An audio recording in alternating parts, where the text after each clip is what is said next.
औज़ुबिल्लाहिमिनश्शैतानिर्रजीम बिस्मिल्लाहिर्रहमानिर्रहीम। अस्सलाम वालेकुम स्टूडेंट्स, आज हम आपकी बुक केमिस्ट्री का पेज नंबर 121 पढ़ेंगे और यूनिट नंबर ये 7 है और टॉपिक का नाम है formula of ionic compound. Ionic compounds का फार्मूला बनाने के लिए जो 3 स्टेप्स आपको फॉलो करने पड़ते हैं, सबसे पहले आपको identify the ions and their charges, दूसरा स्टेप है डिटर्मिन द चार्ज और तीसरा स्टेप है राइट द फार्मूला। तो सबसे पहले अगर सपोज आपके पास एक कंपाउंड है कैल्शियम क्लोराइड, तो सबसे पहले आपने आइडेंटिफाई करने हैं आयंस और चार्जेस। तो आयंस हो जाएंगे आपके पास जैसे कि Ca2+ और साथ में Cl-। फिर हमने डिटर्मिन करना है रेशो ऑफ चार्जेस की, डिटर्मिन द चार्जेस। हमने देखा कैल्शियम बिलोंग करता है ग्रुप नंबर 2 से, तो इसके ऊपर प्लस का चार्ज आ जाएगा 2+, और क्लोरीन बिलोंग करता है ग्रुप नंबर 1 से, तो 7 से इसके ऊपर -1 का चार्ज आ जाएगा। लेकिन चूंकि बैलेंस करने के लिए, ऑक्सीडेशन नंबर को ज़ीरो करने के लिए, यहाँ पे कैल्शियम के ऊपर अगर 2 है तो क्लोरीन के साथ भी 2 होना चाहिए, लेकिन चार्ज तो इसके ऊपर -1 है, तो हम यहाँ नीचे 2 लिख देते हैं। तो हमारे पास फार्मूला बन जाएगा CaCl2 ऐसे करके। नेक्स्ट हमारे पास है मैग्नीशियम ऑक्साइड। तो सबसे पहले हमने आइडेंटिफाई करने हैं आयंस और देयर चार्जेस। आयंस हो जाएंगे इसमें मैग्नीशियम और ऑक्साइड में हो जाएगा इसमें ऑक्सीजन। मैग्नीशियम जो है वो ग्रुप नंबर 2 से बिलोंग करता है, तो इसके ऊपर Mg2+ का चार्ज आ जाएगा, और ऑक्सीजन ग्रुप नंबर 6 से बिलोंग करता है, इसके ऊपर -2 का चार्ज आ जाएगा। डिटर्मिन द चार्ज, मैग्नीशियम के भी 2 चार्ज हैं और ऑक्सीजन के भी 2 चार्ज हैं, तो इसका मतलब कि दोनों कैंसिल कर देंगे, ऑक्सीडेशन नंबर 0 हो जाएगा और फिर हम फार्मूला बना देंगे MgO। नेक्स्ट है एल्यूमिनियम सल्फेट।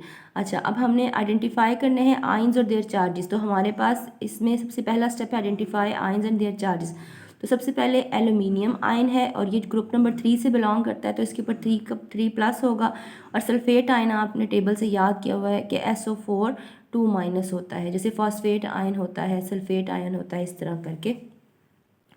यहाँ पे डिटर्मिन द चार्ज हम डिटर्मिन करेंगे। अगर इसके ऊपर 3 है, इसके ऊपर -2 है, तो इसका मतलब है कि ये वाला 2 है ये एल्यूमिनियम के नीचे चला जाएगा बाद में जब फार्मूला बनाएंगे, और जो ये वाला 3 है ये इस सल्फर के नीचे आ जाएगा।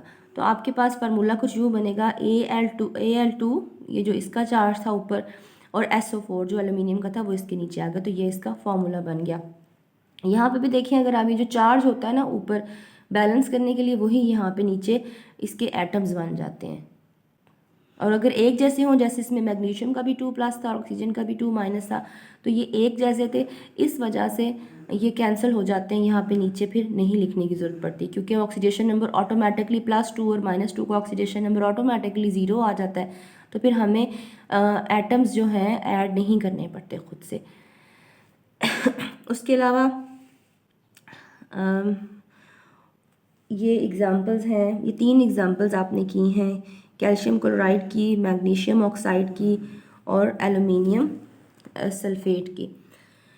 नेक्स्ट टॉपिक है आपका इसी पेज पे use of Roman numerals as oxidation number. अच्छा, रोमन न्यूमेरल्स ये होते हैं, जैसे देखिए ये रोमन गिनती जो होती है, ये 2 है, ये भी 2 है, ये 3 है, ऐसे करके ये 4 लिखा हुआ होता है, इस तरह से करके। अच्छा, जो रोमन न्यूमेरल्स होते हैं ये यूज़ हुए होते हैं और ये ऑक्सीडेशन नंबर बताते हैं। जैसे ये देखें, याद आपने ये करना है use of Roman numerals as oxidation number, paper में अगर लिखने के लिए आ जाए। Roman numerals are used to indicate the oxidation state of element in compound. यहाँ तक बस आपने ये याद करना है। उसके बाद ये एग्जांपल देखनी है, CuSO4 is written as copper 2 sulphate. इसका मतलब है कि जो कॉपर की ऑक्सीडेशन है कॉपर सल्फेट में वो 2 है। FeCl2 is written as iron 2 chloride. इसका मतलब है ऑक्सीडेशन स्टेट जो है, ऑक्सीडेशन स्टेट आयरन की Fe की वो 2 है।